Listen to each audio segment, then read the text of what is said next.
I'm going to upset a lot of people with this review. Now, before this video starts, I just want to say that whenever I talk about a movie, no matter what movie it is, I'm giving you my 100% honest opinion. If I love the movie, I'm going to tell you in great detail why I love it, and if I hate it, I'm going to tell you that too. I don't care if I piss off anybody, I don't care if I piss off a huge fan base by telling them that their movie sucks, or at least I don't like it. I'm giving you my 100% honest opinion. And if you like a movie that I hate, or if you hate a movie that I love, that's totally okay, more power to you. So I wanted to say that right off the bat because Star Wars is one of my all-time favorite film franchises, and you know what, to be honest with you, it probably is my #1 film franchise. #1.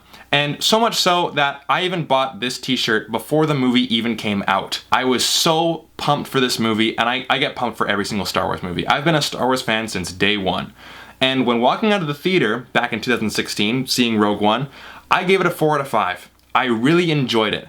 But even back then, the Star Wars fan in me could not give it a 5 out of 5 because I saw the flaws, but the fanboy in me didn't want to see them. You know, I was so just enthralled with seeing AT-AT walkers and X-Wings and Star Destroyers and the original trilogy Star Wars era on the big screen again. And even watching it today, this movie looks phenomenal. However, looking back at Rogue One today, 3 years after its initial release, and after the novelty of seeing the original Star Wars era on the big screen again has worn off, I'm sad to say it, but Rogue One, as a movie, as a standalone movie, does not work. So before I get into my personal thoughts of the movie itself, let's just do a quick rundown of the story. So in Rogue One, A Star Wars Story, we have Jyn Erso, played by Felicity Jones, and she's a criminal who is raised by a rebel extremist named Saw Gerrera, played by Forrest Whitaker, which happens off screen, by the way. While being held prisoner by Imperial forces, Jyn Erso is then freed by rebellion fighters who bring her in for questioning. But prior to this, we learn that Jyn's father, Galen Erso, played by Mads Mikkelsen,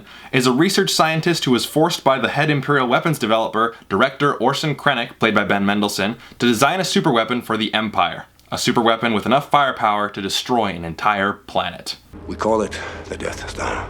There is no better name, and the day is coming soon when it will be unleashed. After an Imperial cargo pilot by the name of Bodhi Rook, played by Riz Ahmed, defects to Saw Gerrera, holding a holographic message from Galen Erso, the rebellion send Jyn Erso, a Rebel Alliance intelligence officer named Cassian Andor, played by Diego Luna, and a reprogrammed Imperial droid named K2SO, played by Alan Tudyk, to the desert planet of Jeddah to see Saw Gerrera and intercept the message, hoping that it will bring them one step closer to destroying the Death Star. So like I said earlier, when I saw this movie for the first time, I really enjoyed it. I loved the look of this movie, I loved the worlds that this movie brought us to, and I loved the action set pieces. The last act of this movie, I'll tell you right now, is extremely well executed. Full of excitement, full of intensity, it is extremely well done. However, I'll be real with you guys here. When I'm watching this movie again, I sat back and I decided, you know what, I'm not gonna watch it as a Star Wars fan, I'm not gonna watch it knowing that I've seen every other Star Wars movie, I'm just gonna judge it on a movie by itself and see if I can still enjoy it. And going into the movie with that thinking, there's one massive flaw with the movie and I noticed it right away. The movie feels like it starts 25 minutes after it should have. However, this film starts right away with Galen Erso being taken away from his family and Jyn Erso running away, and then immediately after the first scene, Jyn Erso's an adult. We know absolutely nothing about her other than she's Galen Erso's daughter. This character is so boring, and I noticed that the first time I saw it too. I knew right away that I did not like Jyn Erso one bit. I mean, look at Rey from The Force Awakens. She has the exact same storyline as Luke, yada yada yada, but she has charisma, she has spunk, she has likability, she has charm. We want to see her go on an adventure. I don't care about Jyn Erso because the film didn't give me an opportunity to. Like, imagine this, right? Imagine if the movie had started off slower, right? You have Jyn Erso, Galen Erso on their little farm. They have some bonding moments. You understand the relationship between the two. You learn about Galen Erso as a character. You learn about Jyn Erso as a character. You understand their bond, and you understand the relationship that they have with the Empire, with Director Krennic, with what Galen Erso is actually trying to do for the Empire. You know, the beginnings of the making of the Death Star. Then, when the scene happens that Director Krennic takes Galen Erso away, not only are you going to be way more invested in Jyn Erso's story, but you're also going to hate Director Krennic more. So right off the bat, the movie feels like the first act is just missing. you forgot all the character building, because later on in the movie, we do learn about this stuff, but we're simply told about it. We're not shown it. You know, when you have Jyn Erso, apparently she was raised by Saw Gerrera to be some kind of rebel. We don't see any of it. And then when Saw Gerrera and Jyn Erso are finally on screen together, they go, "Where did you go? I couldn't stay here. Your methods were too crazy and I had to run away and you haven't seen me in years."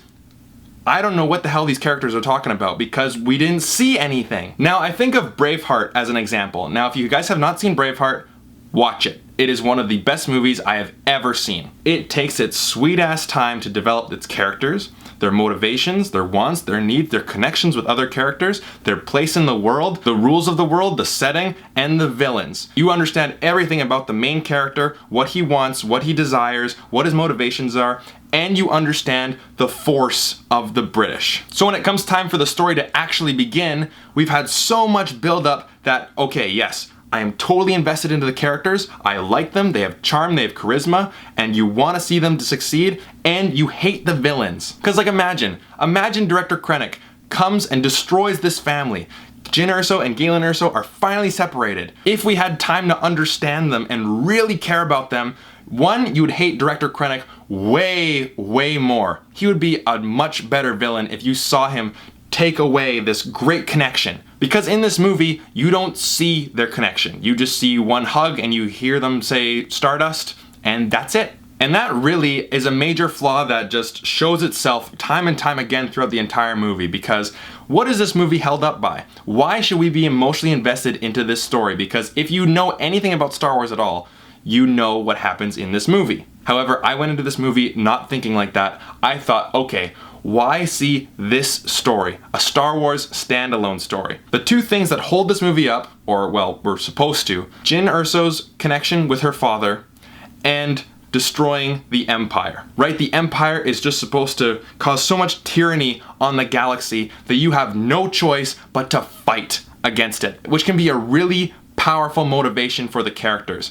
Like in Braveheart, going back to Braveheart again, you understand the struggles of William Wallace and the Scots against the British, right? If you show the Empire destroy this great family, then you are extremely motivated for our characters to succeed. However, because we don't get a chance to really get to see that, the movie is just full with bland characters, a convoluted story. Like, I mean, I was thinking about it. Bodhi Rook as a character, why do you need him in there? Try to find a way to write around it. He is completely useless because you don't know anything about him. He's the pilot who gets, you know, that tentacle monster on him, whatever the hell that is. Saw Gerrera, you don't know anything about him either. He's just a placeholder for the story. You know, Chirrut Îmwe and Baze Malbus, you know, they're kind of just placeholders again. I mean, it is kind of cool to see Chirrut Îmwe do all that stuff with his staff and everything. And then K2SO is just there for humor. Again, these characters just have no merit to them. Cassian Andor, so I guess his character is a bit of a hard ass, but other than that, you know, you don't really know much about him. You know, we're told that he's been in this struggle since he was 6 years old, but then again, we don't really get a chance to really connect with him. We don't get a chance to connect with these characters. So we're just watching these bland characters go on this bland story. But the reason why I liked it at first was because of all the fan service. The reason why this movie is watchable is because it has things that we've seen before in a film that, in story-wise, takes place afterwards. So when you're watching it in order, you haven't seen episodes 4, 5, and 6 yet. So this film doesn't hold up on its own merits. And a lot of people will argue, well, it's a part of a giant story. However, it is a standalone movie. And this is how I know that this movie cannot be watched on its own merits and it's only made for Star Wars fans. And a lot of people will argue, well, yeah, of course it's made for Star Wars fans. But I'm of the mindset that anyone should go into any movie and enjoy it if it's good. Without any of the Star Wars context, this movie is just about a bunch of bland characters going on a bland mission to do something against a villain who we don't really hate because we never got a chance to really hate him in the first place. You know, in the beginning of the movie, we see him take away a father and a child, but we don't really know anything about the father and the child at that point, so we don't really get a chance to care. And minor spoiler, when Jyn Erso comes face to face with Director Krennic near the end of the movie, you know, that should be a big emotional moment in the story. You know, you took away my father, you took everything from me. And there's just nothing. There's no emotional weight to it whatsoever. The only reason why this movie works is because it has Star Wars things in it, it's well shot, the action, yeah, it looks great and it's really exciting and everything. However, without any emotional investment in the story, the action scenes, they just fall flat. Yes, they look amazing, but again, there's no emotional investment in it. Now, I know that a lot of people really like this movie, especially Star Wars fans. And yes, I can watch this movie and appreciate it as a Star Wars fan, because again, this movie feels like a fan film. But as a movie on its own, it gets the core fundamentals wrong. What we have is a bunch of bland, boring characters with almost no backstory, no charm, no spunk, no relatability, no charisma, going on this mission that we don't really care about, in a movie that without fan service wouldn't work as a whole. But as a Star Wars fan, I can't say that I hate it, and I can't bring myself to give it a 1. So with that being said, I'm gonna give Rogue One, A Star Wars Story, a 2 out of 5. And it pains me to say that, guys. It really does, because I love this franchise so much. It is the reason why I love movies today. But going back to it now, it's just lacking the things that made the original Star Wars so great, which is an emotional investment in the things that are going on screen. It's as simple as that. Anyways, guys, tell me down in the comment section down below how much you hate my opinion, how much I'm not a true Star Wars fan, and how much whatever it is. Or if you didn't like Rogue One, let me know down in the comment section down below. But my question to you guys is, if we were to see another Star Wars standalone film or another Star Wars spin-off, what would you guys like to see it on? Anyways, guys, I know I rambled about this one, and I know that this one's gonna upset some people, but you know what? I have to be honest. And I really do hate watching a movie and really enjoying it, and then watching it again, and then seeing the flaws, and not being able to enjoy it as much as you did the first time while watching it. Because I'll be honest, guys, I want to love this movie. I wish I could love every single movie I watch. But that's not reality. And unfortunately, I have to put Rogue One into the disappointment pile.